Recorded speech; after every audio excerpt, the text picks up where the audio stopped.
कहानी फिन से शुरू होती है, जो एक अधेड़ उम्र का बेरोजगार पत्रकार है और एक दिलचस्प खबर की तलाश में एक दूर दराज के कस्बे में पहुंचता है। उसे सूचना मिलती है कि स्थानीय फार्म में एक गाय के पिछले हिस्से पर अचानक एक रहस्यमय चिन्ह बन गया है। हालांकि जब वह उस चिन्ह को देखता है तो वह बहुत निराश होता है।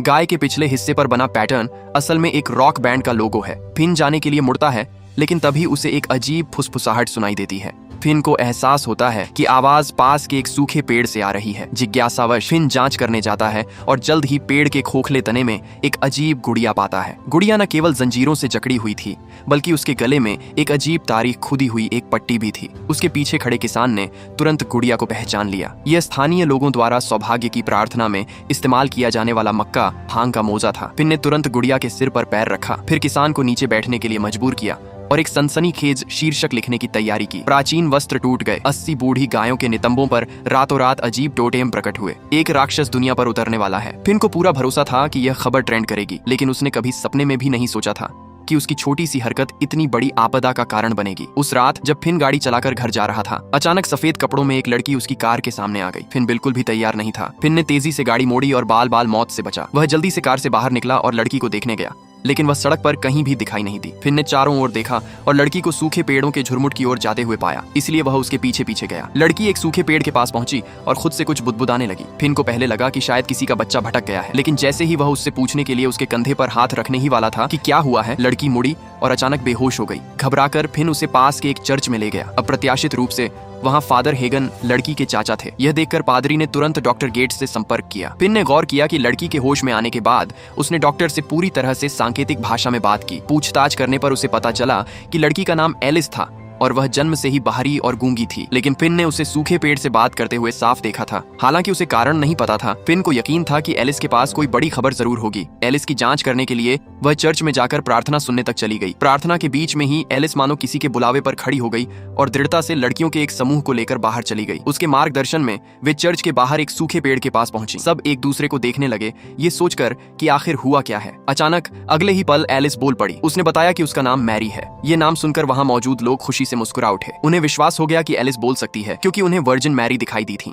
ये दृश्य बहुत ही रोमांचक था। उसी रात उसने अपने संपादक को फोन किया और बताया कि उसके पास एक बड़ी खबर आने वाली है। लेकिन उसी रात फिन को एक बुरा सपना आया। सपने में एक भयानक राक्षस खून से लाल नदी पर प्रकट हुआ और उस पर झपटा। हालांकि यह सिर्फ एक सपना था, फिर भी फिन जल्द ही वर्जिन मैरी के दर्शन की खबर दूर दूर तक फैल गई। फिन का पूरा शहर फिल्म बनाने में व्यस्त था। दूर दूर से आए कई श्रद्धालु वर्जिन मैरी का असली चेहरा देखने की उम्मीद कर रहे थे। हालांकि पुजारी कुछ हद तक क्षमा मांगते हुए और एलिस की रक्षा करना चाहते हुए इन श्रद्धालुओं को विनम्रता से मना करने के लिए तैयार थे। अप्रत्याशित रूप से स्वयं एलिस प्रकट हुई। वह वहीं खड़ी रही और लकवाग्रस्त पैरों वाले एक लड़के के पास जाकर उसे सच्चे मन से बताया कि मरियम ने उसके पैरों को ठीक किया है। सचमुच लड़का वहीं खड़ा हो गया। इससे भी महत्वपूर्ण बात यह थी कि उसी क्षण चर्च में वर्जिन मैरी की मूर्ति से खून के आंसुओं की 2 धाराएं बह निकलीं। मीडिया में व्यापक कवरेज के कारण एलिस की कहानी तुरंत राष्ट्रीय सनसनी बन गई। यहाँ तक कि वेटिकन के बिशपों ने भी इसकी प्रामाणिकता की पुष्टि करने के लिए जांचकर्ताओं को भेजा। हालांकि विभिन्न मीडिया आउटलेट्स का सामना करते हुए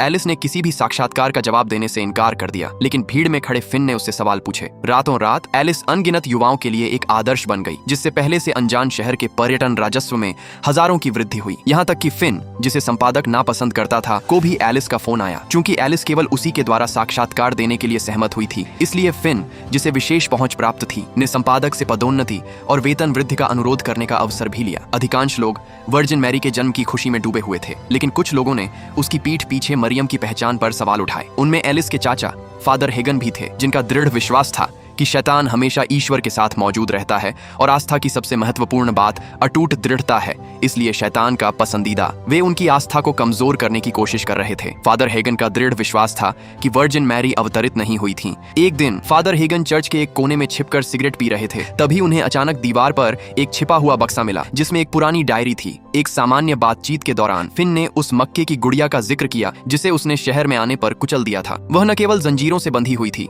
बल्कि उस पर एक ऐसी तारीख भी लिखी थी जिस तक कभी पहुंचा नहीं जा सकता था। गेट्स ने साहित्यिक लहजे में उन्हें याद दिलाया कि हालांकि मक्के की गुड़िया को सौभाग्य लाने वाला माना जाता है, स्थानीय लोगों का मानना था कि लोहे की जंजीरों से बांधकर और एक असंभव तारीख निर्धारित करके यह बुरी आत्माओं को कैद कर सकती है। फिन को थोड़ा संदेह था, लेकिन आगे जो हुआ वो कभी नहीं भूल पाएगी। रात के खाने के बाद दोनों नदी किनारे टहलने गए। हालांकि वे अभी आधे रास्ते ही गए थे कि फिन ने जो देखा उससे वह चौंक गई। उसने इस जगह को पहले भी देखा था, लेकिन सिर्फ सपने में। तब नदी का पानी जूते की तरह चमकीला लाल था और उसमें से एक दुष्ट आत्मा निकली थी। फिन ने देखा कि उसके पैरों के नीचे पानी की सतह पर कुछ तैरने वाला है, इसलिए उसने उत्सुकता से उसकी जांच की। लेकिन अगले ही पल फिन ने सहज रूप से गाज की ओर देखा और पाया कि वह भी एक दुष्ट आत्मा बन गई थी। सौभाग्य से यह सब बस मति भ्रम था। फिन ने फादर हेगन से बात करने की योजना बनाई, लेकिन पादरी खुद पहले से ही बहुत मुश्किल में थे। एक लड़की की प्रार्थना सुनते हुए पादरी ने देखा कि उसकी आवाज धीरे धीरे कर्कश होती जा रही है। पादरी ने पर्दा उठाया, लेकिन आवाज अचानक रुक गई और दुष्ट आत्मा गायब हो गई। तभी अचानक ऑर्गन संगीत बजने लगा,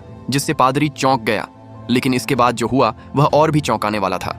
जब फिन चर्च पहुंचा तो पादरी ने पहले ही बीच में फांसी लगा ली थी। पुलिस की शुरुआती जांच में यही निष्कर्ष निकला कि पादरी ने आत्महत्या की थी, लेकिन फिन इस स्पष्टीकरण को स्वीकार नहीं कर सका। एक सच्चे श्रद्धालु के लिए आत्महत्या वर्जित थी और भला पादरी अपना विश्वास कैसे तोड़ सकता था। फिन को कुछ गड़बड़ महसूस हुई और उसने खुद जांच करने का फैसला किया। एलिस के इंटरव्यू वीडियो में उसने अपने पास एक बुरी आत्मा को मंडराते हुए देखा। आत्मा की पहचान जानने के लिए फिन और गेट्स सुराग खोजने के लिए तहखाने में गए। जल्द ही उन्हें पादरी के सामान के बीच एक डायरी मिली। उसमें दर्ज था कि 1842 में मैरी नाम की एक लड़की इस कस्बे में आई जो ईश्वर से संवाद कर सकती थी। शुरू में सभी ने इसे एक चमत्कार समझा और लोग उससे बहुत प्यार करते थे। हालांकि जल्द ही ग्रामीणों को कुछ गड़बड़ का एहसास हुआ और उन्होंने प्रतिशोध लिया। फिर जबरदस्ती उसके चेहरे पर वर्जिन मैरी का मुखौटा ठोक दिया और उसे एक सूखे पेड़ से लटका दिया। अंत में पुजारी ने मैरी को एक मक्के की गुड़िया के अंदर बंद कर दिया ताकि वह हमेशा के लिए न जा सके। हालांकि फिन ने गलती से मक्के की गुड़िया को कुचल दिया, जिससे दुष्ट आत्मा फिर से प्रकट हो गई। ऐसा लगता है कि पुजारी को इस रहस्य का पता चल गया था, इसीलिए उसकी हत्या कर दी गई। मैरी को दुनिया में तबाही मचाने से रोकने के लिए फिन ने आर्क बिशप से संपर्क किया, इस उम्मीद में कि वह इस त्रासदी को रोकने का कोई रास्ता निकाल सके। उसे आश्चर्य हुआ कि आर्क बिशप को मैरी के बारे में शुरू से ही पता था, लेकिन चूंकि इस मामले में बहुत से लोगों के हित जुड़े थे, इसलिए आर्क बिशप ने हस्तक्षेप करने का इरादा नहीं किया। निराश होकर फिन को कोई और रास्ता ढूंढना पड़ा। अपनी जांच के दौरान उसने पाया कि एलिस वास्तव में मैरी की वंशज थी। उसने एलिस को इसलिए चुना था ताकि वह खुद को पुनर्जन्म दे सके। हालांकि फिन को अभी अभी मैरी की साजिश का पता चला था और उसके बाद वर्जिन मैरी की शुद्ध सफेद मूर्ति धीरे धीरे टूटने लगी। मैरी दरार से निकली और फिन के सामने प्रकट हुई। ठीक उसी नाजुक क्षण में एक बिशप समय पर पहुंच गया और उसने बाइबल और क्रॉस से मैरी को डराकर भगा दिया। फिन बाल बाल बच गया। दोनों को अचानक एहसास हुआ कि आज रात की प्रार्थना सभा मैरी को अपार शक्ति प्रदान करेगी और सभी खतरे में होंगे। शैतान की रस्म के अनुसार मैरी त्रिमूर्ति में वर्जिन मैरी का रूप धारण करेंगी और विश्वासियों से 3 बार प्रार्थना करने का आह्वान करेंगी। तीसरी बार मैरी उनकी आत्माओं को ले लेंगी और उन्हें सबसे गहरे नरक में भेज देंगी। बिशप ने मैरी की आत्मा को मक्के की गुड़िया के शरीर में फिर से कैद करने के लिए एक अनुष्ठान करने की तैयारी की, लेकिन जैसे ही उसने माचिस जलाई वह बिना किसी कारण के बुझ गई। निराश बिशप हार मानने को तैयार नहीं था। उसने फिर से कोशिश की। अचानक क्रॉस गिर गया और दर्पण बिशप को लगा। इस दृश्य ने पास खड़े दोनों पुरुषों को भयभीत कर दिया। भगवान ने यह देखकर खून के 2 आंसू बहाए। क्या मैरी को रोकने के लिए कोई शक्ति नहीं बची थी? फिन और गेट्स चर्च से भाग निकले और उन्होंने देखा कि भीड़ रो रही है और मैरी से प्रार्थना कर रही है। तब उन्हें समझ आया कि मैरी अचानक इतनी शक्तिशाली क्यों हो गई थी। एलिस ने इस अनुष्ठान को शुरू किया था। ऑनलाइन और ऑफलाइन दोनों तरह के बड़ी संख्या में विश्वासियों ने उसे अभूतपूर्व शक्ति प्रदान की थी। फिन को एहसास हुआ कि केवल उनकी शक्ति ही मैरी को कमजोर कर सकती है और आस्था की सबसे बड़ी कमजोरी संदेह है। अगर वे इन लोगों को विश्वास करना बंद करवा सकें तो मैरी अपनी शक्ति वापस ले सकती है। इसलिए फिन और गेट्स निडर होकर भीड़ में घुस गए और चिल्लाने लगे कि यह सब झूठ है। इससे सभी का संदेह पैदा हो गया। सभी को विश्वास दिलाने के लिए फिन ने ईमानदारी से घोषणा की कि यह सिर्फ एक मनगढ़ंत खबर है। पास में खड़े गेट्स ने भी सांकेतिक भाषा का उपयोग करके एलिस को मैरी के बारे में सच्चाई बताई। दयालु एलिस तुरंत होश में आ गई। जो हुआ था उसे समझने के बाद उसने बिना किसी झिझक के सबको सच्चाई बता दी। यह सुनकर दर्शकों का विश्वास तुरंत टूट गया। क्रोधित होकर मैरी ने सूखे पेड़ में आग लगा दी और अपनी शक्ति वापस ली। जिन मरीजों को उसने पहले ठीक किया था वे सभी अपने मूल रूप में लौट आए थे। मैरी का असली रूप देखकर मेजबान ने उसे क्रूज से भगाने की कोशिश भी की, लेकिन मैरी ने उसे जरा भी गंभीरता से नहीं लिया और मेजबान को मौके पर ही मार डाला। स्थिति को बिगड़ते देख फिन ने जल्दी से एलिस को खींचा और बाहर भागा, लेकिन मैरी उसे इतनी आसानी से कैसे जाने दे सकती थी। जैसे ही वे निकले मैरी फिन को एक ही बार में खत्म करने ही वाली थी कि एलिस अचानक आगे बढ़ी और हमले को रोक दिया। अपनी इकलौती संतान को मारकर मैरी ने पुनरुत्थान की सारी उम्मीद खो दी थी। कुछ ही क्षणों में उसका शरीर विशाल गिरजाघर में विलीन हो गया। दुखी फिन ने एलिस को गले लगाया और जीने का एक और मौका पाने की उम्मीद में ईश्वर से प्रार्थना की। शायद फिन के साहसी कार्य ने ईश्वर को प्रभावित किया। अप्रत्याशित रूप से एलिस सचमुच जीवित हो उठी और वह फिर से वही मूक बधिर लड़की बन गई जो वह पहले थी। सभी को लगा कि यह एक सुखद अंत था, लेकिन किसी ने ध्यान नहीं दिया कि गिरजाघर में वर्जिन मैरी की मूर्ति एक बार फिर खून के आंसू बहा रही थी। स्पष्टतः एक नई दुष्ट आत्मा का अवतरण होने वाला था, क्योंकि राक्षस और ईश्वर हमेशा अविभाज्य होते हैं। इसी सीन के साथ ये कहानी यहीं पर खत्म हो जाती है। दोस्तों, आपको ये वीडियो कैसी लगी? लाइक और कमेंट करके जरूर बताना। मिलते हैं अगली शानदार वीडियो में। तब तक के लिए सब्सक्राइब बटन दबा दो।